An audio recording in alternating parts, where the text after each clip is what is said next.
everyone, welcome back to the channel. Today, I've got a wild story that highlights everything that can go wrong when you think you've found the perfect roommate. Imagine moving into college with someone who seems like your best friend, only to find out they have zero respect for your space, your property, and even your well-being. From arbitrary rules about having guests to nearly destroying your car, and from cross-contamination food poisoning to malicious bike sabotage, this tale has it all. Stick around as I break down each disastrous chapter of My Awful Second-Year Roommate, share the lessons learned, and offer tips on how to avoid ending up in a nightmare roommate situation yourself. Let's dive in. When I moved in for my second year of college, my roommate presented herself as a friendly, low-maintenance person. Within the first day, she declared a strict no guys allowed policy, no exceptions. Even harmless guy friends were off limits. I was taken aback, but wanting to keep the peace, I complied. Suddenly, my social life was on lockdown.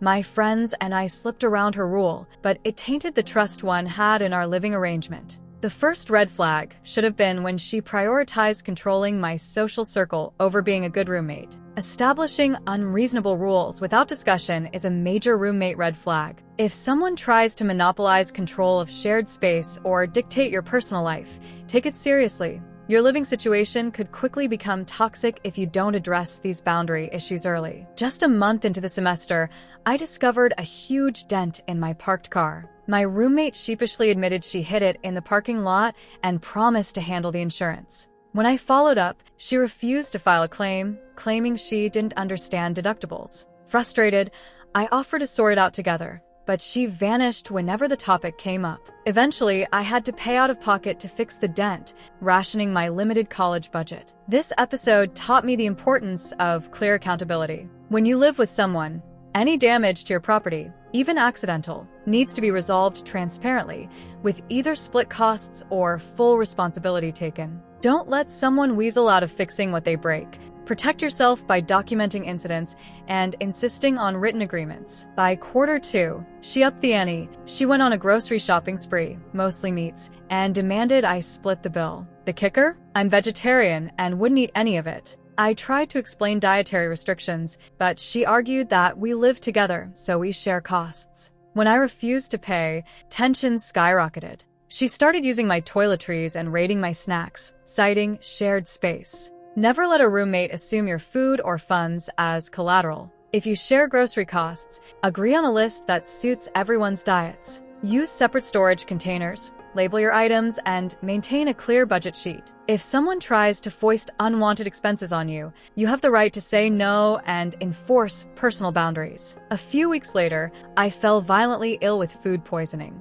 After some detective work, I realized why. She never cleaned the cutting board after chopping raw chicken. I unwittingly used that same board for my vegetables and bam, Salmonella Central. I spent 2 days in bed, missing classes, and worrying about my grade point average. This taught me the critical need for shared cleaning duties and kitchen hygiene rules. Set up a rotating cleaning schedule for communal dishes and utensils, establish disinfectant protocols, and always sanitize cutting boards between uses. Your health is non-negotiable.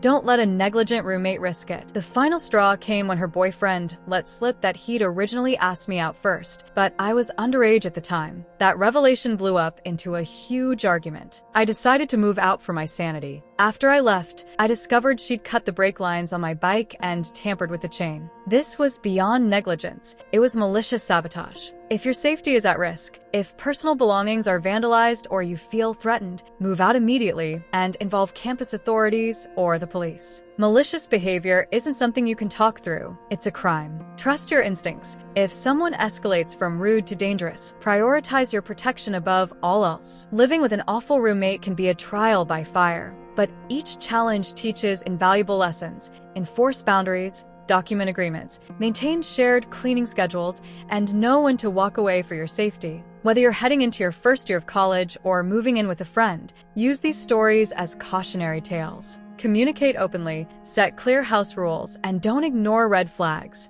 Your well-being depends on it. Thanks for tuning in. If you've survived a roommate from hell, share your story in the comments below. And don't forget to like, subscribe, and hit the bell icon for more life hacking tips.